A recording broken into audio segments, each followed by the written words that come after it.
All right. Hi, Elijah. How you doing? Hey, I'm great. I'm in the jury house. That's wonderful. That's good. Well, not wonderful, but yeah. I mean, at least I made it this far, right? I was on the block every other week, so gotta count your blessings. Exactly. So, Elijah, I want to start off. I want to ask you about your last night in the house. So, when you found out that it was going to be a movie night massacre, did you have any feeling that you would be the one that left that night?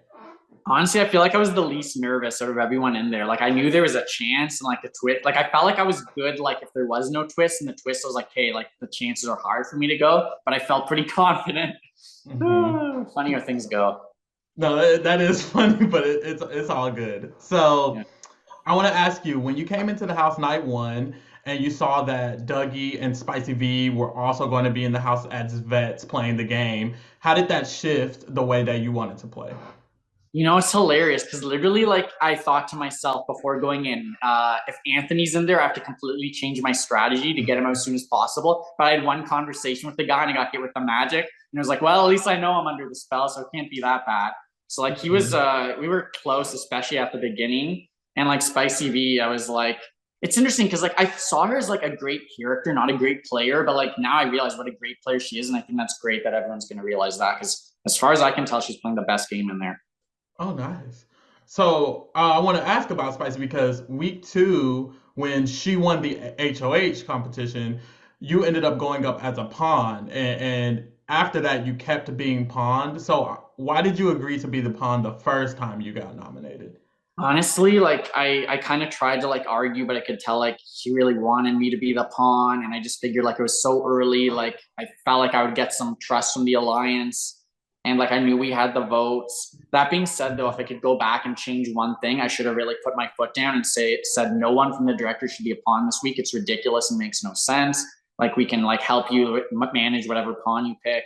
So yeah, I really wish I fought harder on that. But I mean, hindsight's 2020. At the time, I figured like it would help lower my threat level and people would trust me more in the lines. But it's like, hey, what can you do? You know? So let's talk about the directors a little bit because you guys had this group, you formed it, and you're in the jury house right now, and there's some directors that are still in the game.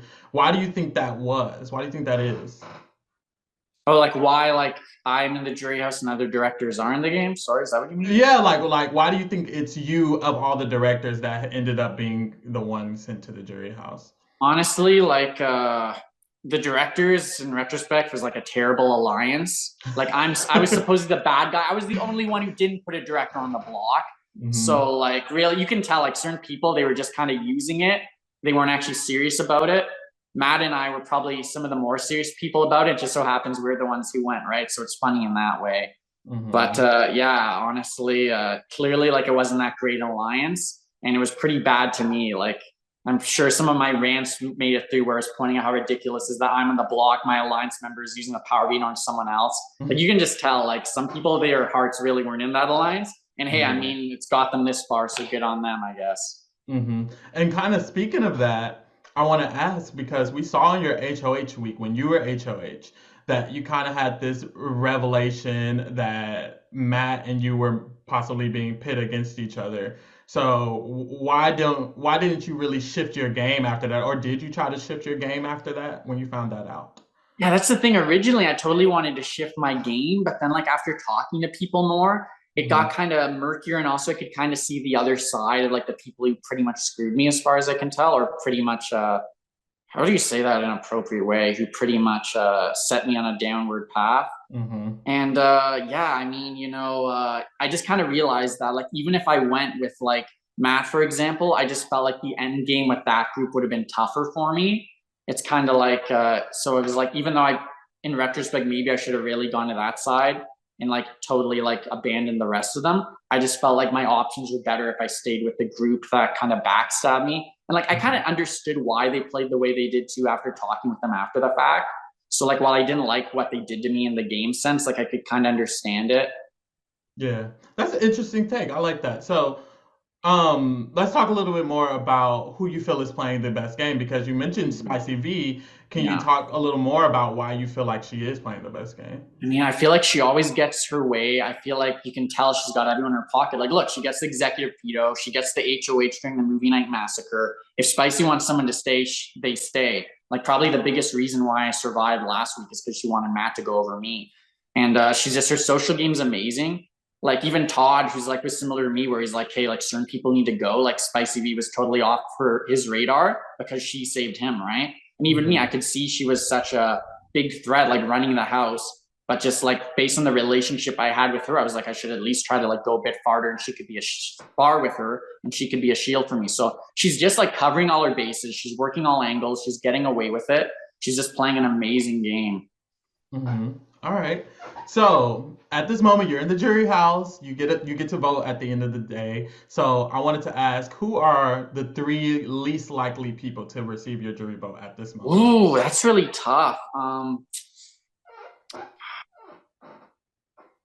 Mm, I mean, I'll have to know more information, but I feel like Tola in that, like, while he has played well, I feel like his social game while he has improved a lot. I feel like it hasn't been as good. And I feel like based on his current position, if he's gonna win, he's gonna need to win a lot of competitions. And while that is a big part of the game, I feel like it's better to not need to win competitions, you know? So I mean, he definitely has potential to get my vote, and he has done some really good stuff in there, but I'd say he's definitely on the lower level. Hmm. Um, who else? It's really tricky. I feel like with Avery's game, I need to know a lot more because I can kind of see it in a way where it's almost like Spicy's just been using her. Especially like I feel like Avery's HOH benefited Spicy more, but timing is everything. So depending on the information I get, I could be pro Avery, but right now she's kind of on the lower end of that. And then, hmm, it's tough. Like I actually, one of the people I'm rooting for the most is Todd, but I Hmm. feel like the gals have really dominated this season, so like they're more likely to get my vote. And like Todd did, like he did try to make a big swing, and like he did get Vivek out with Spicy, but like I feel like I need to see a little bit more from him. Like I know he's thinking the right things, and I know he's got the potential, but I feel like if he's against any of the gals, it'll be tough for me to give him a vote just because I feel like they've dominated more so. I honestly wouldn't be surprised if it's just the next three guys in here with me. Okay, so here at the Reality Kingdom, we like to keep it real. So I kind of wanted to ask you, do you think you played this game too real or were you not real enough? Do you mean like honesty in terms of real? Is that what you mean? However you want to take it. Do you feel like you could have been more Elijah or do you feel like you were as much Elijah as you Oh, wanted to be? I feel like I was very Elijah in there. In real life, I'm a very honest person. So, Okay. like, that aspect was different for me. But, like, I feel like I definitely was true to myself, but I also brought out another side of myself, like the gamer side, you know? Mm-hmm. Because, like, people will say, like, oh, dishonesty, whatever. But I mean, it's optimal gameplay more often. Like, there were times people, like, I would try to reach out for them and they would make it clear they didn't want to work with me. And so then I was like, okay, you can go home then. Or, like, okay, I kind of know you're working with someone else. And it's like, did that benefit you at all? Not even. Like, you can feel good about yourself and say, oh, I played that honest. But, like, it's just bad from a gameplay perspective. And I'm a person who plays to win. So I feel like I was very real to myself. But even Mm-hmm. that said, though, I did like have some loyalties. I wasn't like completely disloyal. So I feel like I did a good job at like playing to win, but being true to myself at the same time. All right. Okay, last question. What do you think you would change if you were able to play again another time? I feel like the beginning of my misfortunes was going up on the block week 2. So if I could go back, I would have really fought hard with Spicy V on no directors being upon that week. Okay, I like that. All right, thank you. Thank you for speaking with me. It was great Thanks so talking to you. much. Great interview. Have a good one. Bye.